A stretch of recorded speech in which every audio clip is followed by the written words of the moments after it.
Hello दोस्तों, कैसे हैं सब। मैं हिमांशु स्वागत करता हूं आप सबका आपके अपने चैनल कॉमिक वर्ल्ड पर। तो चलिए दोस्तों, शुरू करते हैं राज कॉमिक्स में नरक नाशक नागराज सीरीज की चौथी और अंतिम कॉमिक्स नरक आहुति का तीसरा भाग।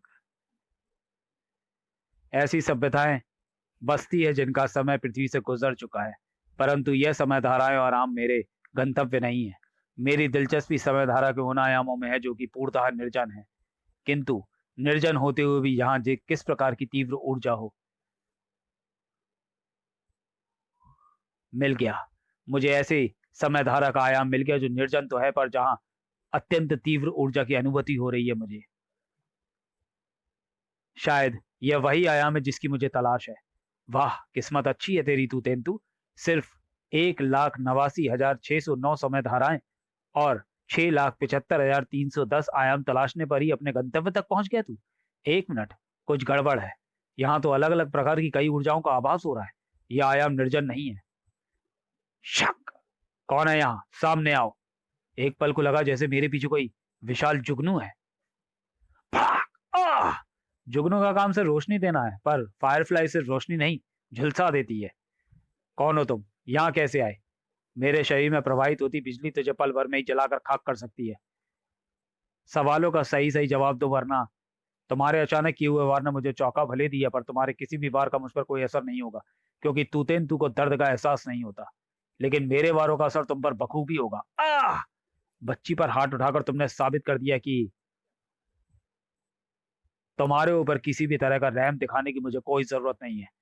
कोबी सर, फड़ाक!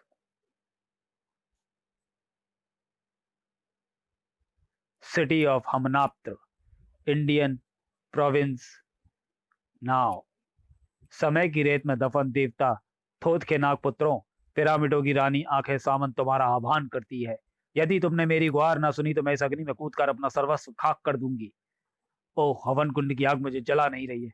यानी यानी हमने तुम्हारी गुहार सुन ली पिरामिडों की रानी।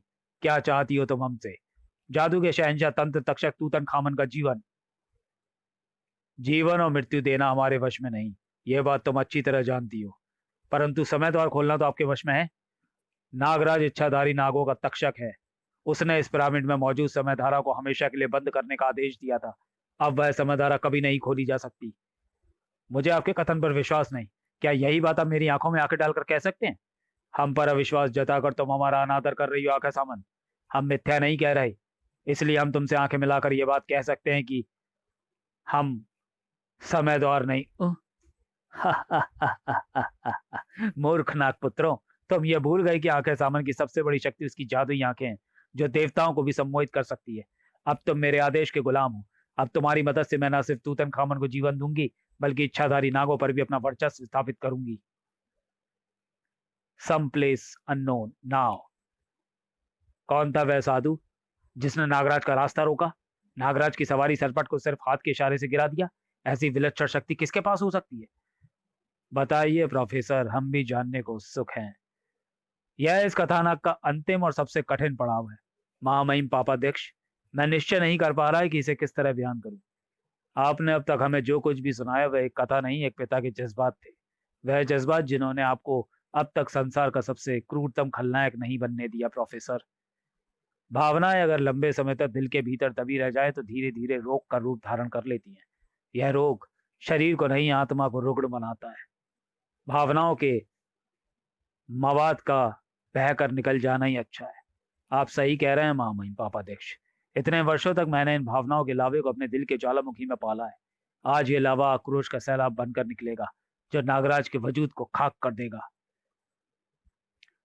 नरक नाशक के साथ साथ मैं खुद भी हतप्रभ था कि आखिर ऐसा कौन सा तुर्रम खा पैदा हो गया जो मेरे अविजयी बेटे को हाथ के एक इशारे पर अर्श से फर्श पर ले आया। कौन हो तुम? शक्ल और लिबास से तो कोई सन्यासी लगते हो। मेरा रास्ता क्यों रोका तुमने? तुमने सही कहा वत्स, मैं सन्यासी ही हूँ। तुम्हारा रास्ता इसलिए रोका मैंने क्योंकि तुमने चलने के लिए गलत रास्ता चुन लिया है। राह भटके हुओं को सही राह दिखाना ही मेरा काम है। मेरे लिए जीवन में सिर्फ एक ही मार्ग सही है, जिस पर मेरे पिता मुझे चलने को कहें। इसके अलावा बाकी हर मार्ग और उसे दिखाने वाला हर इंसान मेरा दुश्मन है, क्योंकि मेरे पिता ने मुझे इतने संस्कार दिए हैं कि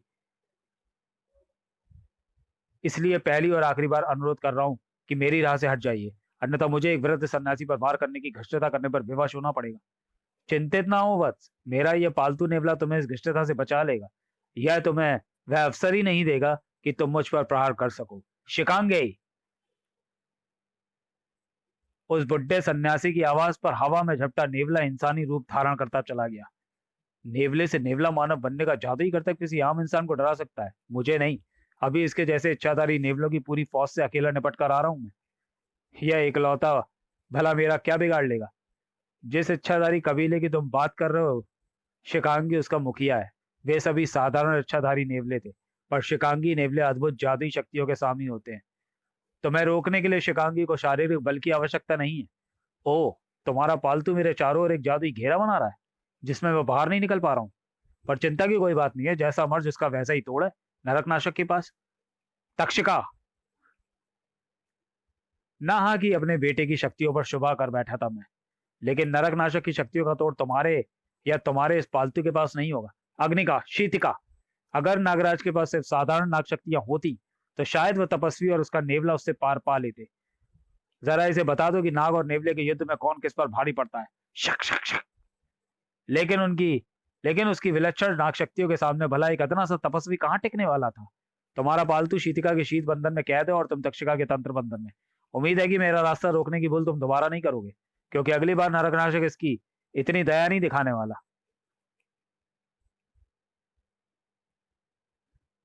जैसा कि मैं आप सबको पहले भी बता चुका हूं कि नरकनाशक के कुछ सूक्ष्म सर्पों में मैंने नैनो डिवाइस इम्प्लांट किए थे, जिनके जरिए मैं उसके पल प्रतिपल के कार्यकलाप पर नजर रखता था। इसे आप मेरा दुर्भाग्य कहें या नियति का खेल कि उस समय हालात कुछ ऐसे बने कि मैं नरकनाशक पर नजर न रख सका। शंकर शहनशाह 24 घंटे के भीतर अपनी नाग शक्तियां मुझे सौंपने मेरे अड्डे पर आ चुका था। अंततः एक पिता एक खलनायक पर भारी पड़ा। मैं तुम्हारी भावनाओं की कद्र करता हूँ शंकर शहनशाह। तुम्हारा शंकर शहनशाह के रूप में यहाँ आना सिद्ध करता है कि तुमने अपनी पराजय स्वीकार कर ली है। मेरी बेटी मेरी जान है नागमणि। मैं सभी नाग शक्तियां तुम्हें सौंपता हूँ। नियति को छोड़ दो। मैं अपनी जबान का पक्का था, आखिर चोरों के भी ईमान होते हैं। तुम्हारी बेटी बिल्कुल सही सलामत है। इच्छाधारी नागों का राजकुमार अब मेरी मुट्ठी में है। मेरा बेटा संसार के सभी नागों का राजा बन चुका है। इससे बेहतर कुछ नहीं हो सकता। अपना वादा याद रखना शंकर शहनशाह। नियति को लेकर दुनिया के किसी ऐसे कोने में चले जाओ जहां मेरा बेटा ताउम्र तुम्हें ढूंढ ना सके। पापा, नियति मेरी बच्ची। अलविदा नागमणि। यह यकीन हमारी आखिरी मुलाकात है। अपनी हासिल की हुई नई उपलब्धि का हुनर देखने को बेताब था मैं। मानव रूप में और इच्छाधारी राजकुमार विषप्रिय, यह तुम्हारे लिए नए मालिक का आदेश है। मानव रूप में तो मैं अवश्य आऊंगा, पर तेरा आदेश मानने के लिए नहीं, अपने स्वामी शंकर शहनशाह का आदेश पूरा करने के लिए, जो कि मेरे हाथों तेरी मौत। ठहरो, मैं तुम्हें रुकने का आदेश देता हूं। मेरी उपलब्धि ही मेरी शिकस्त बनने जा रही थी। विश्वासघात हुआ था मेरे साथ। इस हलाशूल के मेरे पास होते हुए तुम मेरा कुछ नहीं बिगाड़ सकते। तुझे वाकई लगता है कि शंकर शहनशाह ने तुझे असली नागशक्तियां सौंपी हैं?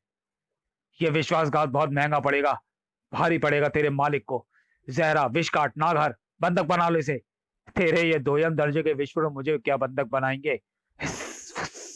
ये तो खुद जिंदगी की कैद से आजाद होने वाले हैं। मेरी और मौत के बीच का फासला तेजी से घट रहा था। आधे पल में मौत मेरा मुकद्दर बनने वाली थी। नहीं, अब तेरी बारी है नागमणि। अपनी सांसों के लिए तो खुद नरकनाशक की आज्ञा का मोहताज है, पर मेरा मुकद्दर मेरे बेटे के कर्तव्य से जुड़ा था। किसी और की जिंदगी का हिसाब कैसे लगाएगा तू? शाबाश मेरे बेटे, शाबाश। बिल्कुल सही समय पर आया तू। आ गया था वो मौत को बताने कि उसके रहते उसके पिता को वह हाथ भी नहीं लगा सकती। पिछली बार तेरी शक्ति आंकने का मौका नहीं मिला था मुझे। इस बार मुकाबला बराबरी का होगा। नागवीरों, मैं नागमणि द्वीप का राजकुमार विषप्रिय तुम्हारा आह्वान करता हूं। पूरी तैयारी की थी शंकर शहनशाह ने। नागराज के शरीर में उस वक्त जितने नाग सैनिक होंगे, विषप्रिय के आह्वान पर उसके 4 गुना नाग उस जगह पर बढ़ते चले गए। शत्रु पर टूट पड़ो नागवीरों। और उनमें से कोई भी नाग नागराज के आदेशों का गुलाम नहीं था। बाहर आओ मेरे नाग सैनिकों, मुकाबला करो शत्रु का। वह एक ऐसा घमासान था जिसकी आप कल्पना भी नहीं कर सकते साथियों। चारों ओर भीषण नाग संग्राम छिड़ा हुआ था, पर एक घमासान मेरे दिमाग में भी चल रहा था। शंकर शहनशाह ने मुझसे जो विश्वासघात किया था उसका प्रत्युत्तर देना था मुझे। तेसरपी, तुम युद्ध की कमान संभालो। अब समय आ गया है कि पिता और पुत्र आमने सामने एक दूसरे से बात करें।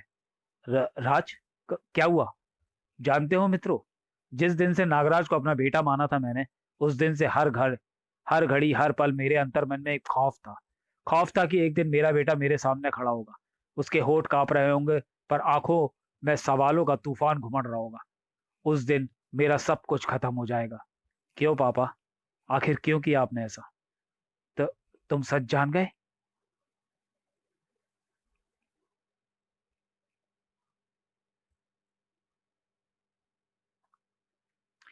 सांस ऊपर की ऊपर और नीचे की नीचे रह गई थी मेरी। मेरे दिल की धड़कन धाड़ धाड़ कर कानों में बज रही थी। बहुत ही मुश्किल से वज्र जैसे भारी वह शब्द निकले मेरे मुंह से। क, कैसे जाना तुमने? मेरे एक एक पल पर निगाह रखते थे ना आप, पर आज चूक गए आप।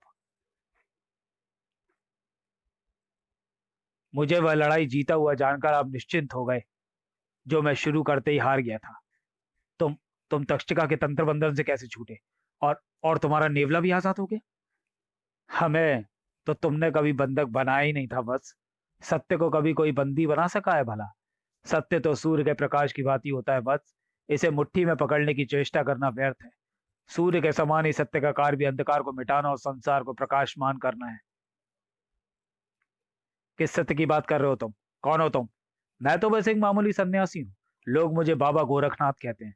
परंतु फिलहाल तुम्हारे प्रश्नों का विषय मैं नहीं, तुम्हारा अस्तित्व होना चाहिए बस। वत्स, प्रश्न यह है कि क्या तुम जानते हो कि तुम कौन हो? मेरा नाम नरक नाशक, और कौन हूं मैं चाह कर भी खुद को याद नहीं कर पा रहा था। ऐसा लग रहा था जैसे मेरा अस्तित्व, मेरा वजूद मेरे ही दिमाग की कारागृह में बंदी हो गया हो। अपराध और पाप रूपी नरक का इस दुनिया से नाश करने आया है यह नरक नाशक। याद थी तो सिर्फ एक ही बात, जो जुनूनी रूपी जहर बनकर मेरे दिलो दिमाग पर छाई हुई थी। मेरा बेटा अपने पिता का अधूरा सपना पूरा करेगा तू। मैं मैं अपने पापा का बेटा हूं, और मेरे पापा मेरे भगवान हैं। वही समूचा जहर उगल दिया मैंने उस सन्यासी पर। और जो भी मुझे मेरे भगवान का आदेश मानने से रोकेगा, नरक नाशक उसकी हर सांस में नरक का विष घोल देगा। ची ची ची। पर कई बार संसार का सबसे तीव्र जहर भी आपकी जीत सुनिश्चित नहीं कर पाता। तुम्हारा विष शिकांगी को पसंद आया।